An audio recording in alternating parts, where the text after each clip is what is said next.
What am I doing?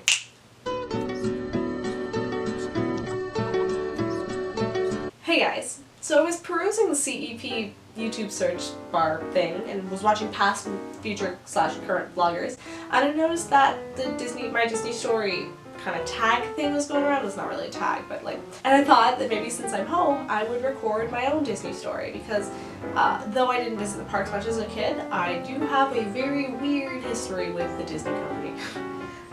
So without further ado, let's get started. Practically when I was born, I was given a Winnie the Pooh blanket and a Winnie the Pooh stuffed toy by my mom as a infant, and I carried that with me like all throughout like my childhood. The Pooh blanket started my affinity towards Disney, and you know, it only grew from there. In 2002, I went to my first ever Disney park at the mere age of 4 years old. At that point, I was an only child.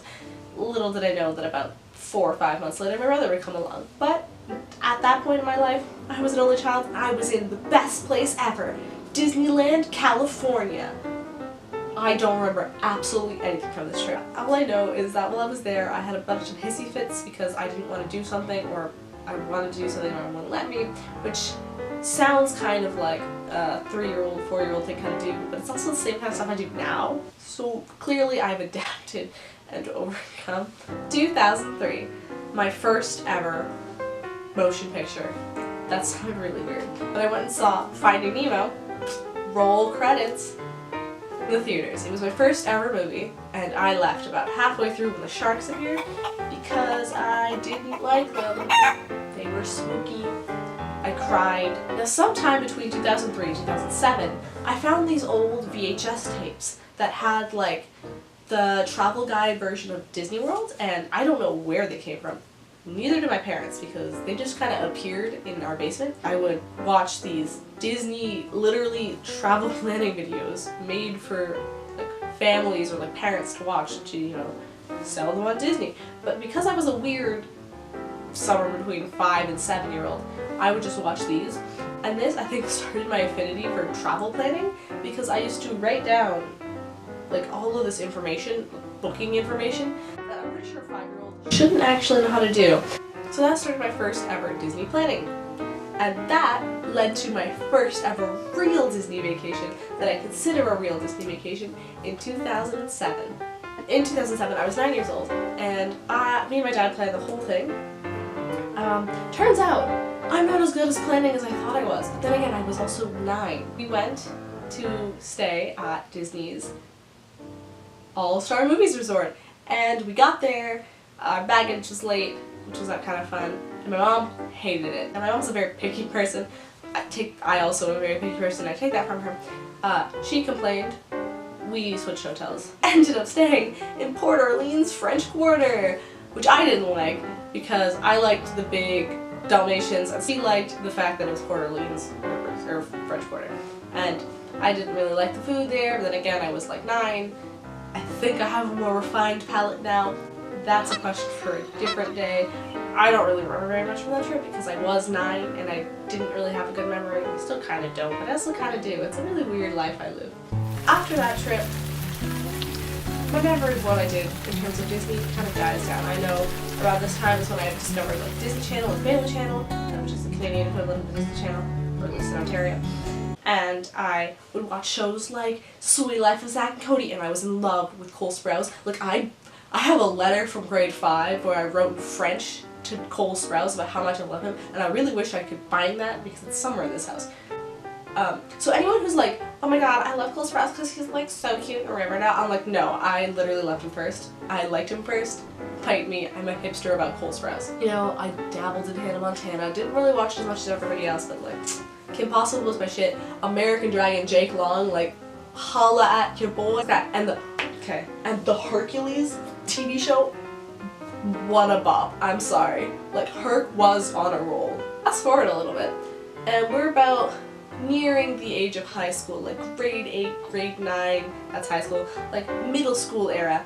And I found out that Disney would send you a DVD of that VHS tape, but like the updated version, for free. And I was like, I know my address, and I can put my dad's name down. So a couple weeks later in the mail, this DVD came in that was like Disney planning, and my mom's like, who ordered this? And I was like, me. She's like, why? And I was like, I don't know. Like, we're not going to Disney again. You're like too old. And I was like, but that's where you're wrong. And thus began what I like to call the PowerPoint saga, where I would consistently make PowerPoint presentations on why we should go to Disney. It was literally like selling Disney World to my parents. It was a really interesting experience. I don't know what was wrong with me. Right before 2013, I got really sick. I had this breathing thing where sometimes I just get pneumonia. Just so happened to happen over March break, and then it kind of led out of March break, so I had like this extra bit of time where I wasn't going to do any schoolwork because it was March break, so no. I decided that instead I would paint a Disney mural on my wall, and it's been here ever since. Hansel, and Fairy, and Tinkerbell, and Herc, and Peter Pan, and Ray, and the genie, and a slipper, and a dandelion for some reason. I can't remember why I put that there. That's one of my favorite things about my room, is the giant murals I paint all over them. And I have a Ravenclaw one over there because I'm a huge Harry Potter nerd. If the focus is out, it's because my camera stopped recording. And so, 2013, my first ever Disney cruise. So my mom really didn't want to go to Disney World again. I don't know why, but she said, instead we'll go on a Disney cruise. And I thought, okay, it's better than nothing. So we went on a 4-day cruise to the Bahamas. It was also then that I realized that I was not like most teenagers, or tweenagers if you will, because I loved Disney, and everyone on the cruise ship that was my age hated being there. That's also when I realized I wasn't an angsty teen until later in life. Who knew? I just distinctly remember being in like one of those like lounges for the teens. The counselors being like, are you guys having a great time at Trinity Night? And everyone was like, no. And I was like, yeah! Now, between 2013 and 2014, I had this one English class, and my English class, we switched teachers a couple times, and so we were like, oh, what are we doing for our final project? Because we had a project and an exam in my high school, and this new teacher was like, you're gonna write a report and then make it presented creatively. Whoever you want that's famous and has like influence in the world, and like deal with that. Like, do what you want with it. And so I was like, I'll choose Disney. No one else take it. That's mine. I call dibs. And like a normal human being, I decided that I would cosplay as Walt Disney and make a video. Yeah, it's a little cringy. Yeah, it's like a really lot of... My friend came over after I was done filming that, and I was like in this whole like get up.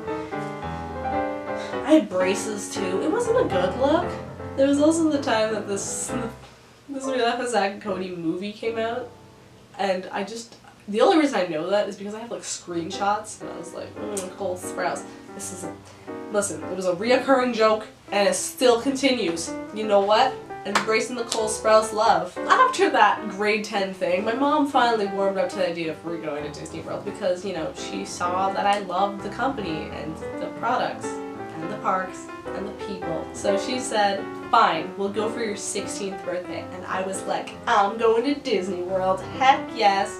I remember getting on Big Thunder for the first time, because I never went before. I remember going on Expedition Everest for the first time, after chickening out, and then going on it twice, because my brother was like, go! And I was like, fine. Still never been on Tower of Terror. I haven't really done very many rides, so I'm very excited for my CEP. So, after that Disney trip, I had a little Disney hiatus. And by Disney hiatus, I mean I don't have money to go to the parks. So when I was 17 and doing my English credit abroad, I managed to hit up every single Disney store. Going to the one in London, going to the one in Italy, going to the one in Ireland. It was a pretty lit time. And now we're up to 2017, so last year, when I found out about the CEP. So I knew that there was a college program for American students, the DCP, Disney College Program, and I didn't think I was eligible because I go to a Canadian university. And I was originally going to go to Yale, but like I said, I didn't do the SATs, and I figured, okay, my dream of Disney is going to go out the window. Maybe after I graduate I'll work there, who knows? And this bright opportunity came like a shining light, a second star on the right, if you will. There you have it. That's my Disney story up to now. A few honorable mentions that I completely forgot about until I mentioned them 2 seconds ago.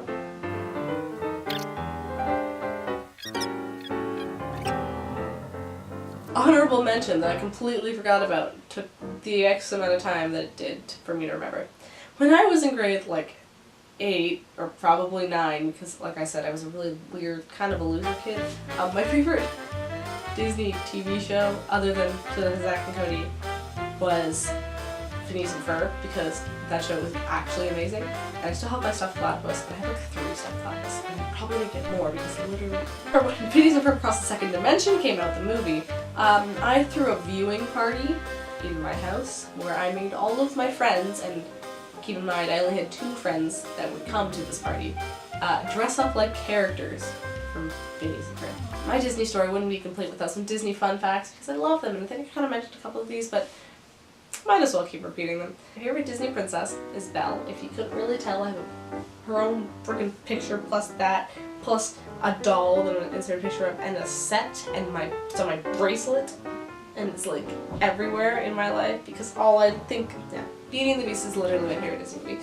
of all time. My favorite prince is Flynn Rider, because he's a dreamboat. Come to mommy. I don't know if I want to cut that out or not. He's like top notch, like Disney, like rugged, but like cute rugged. And I'm like, I vibe with him. My favorite Disney villain is Hades from Hercules, because he's so sassy, like it hurts, and it's like a good hurting, but like, he's a man! Hercules is one of those underrated classics that I feel like everyone's like, it's Hercules, like they're not accurately depicting Greek mythology, which is 100% true, because I was a classics kid before a drama kid, and not in the slightest, but it is a really good movie, just like in general, you know. If the real Greek myths didn't exist, I would vibe with that so hard. I gotta stop saying vibe with that. My favorite park is Magic Kingdom. My favorite ride is Expedition Everest. But yeah, that's my Disney story. If you like that video and you want to see more, click that like and hit that subscribe button. I feel like I'm Philip Franco and there's lint on my pants. See you soon. Getting closer to Disney every single day. Bye!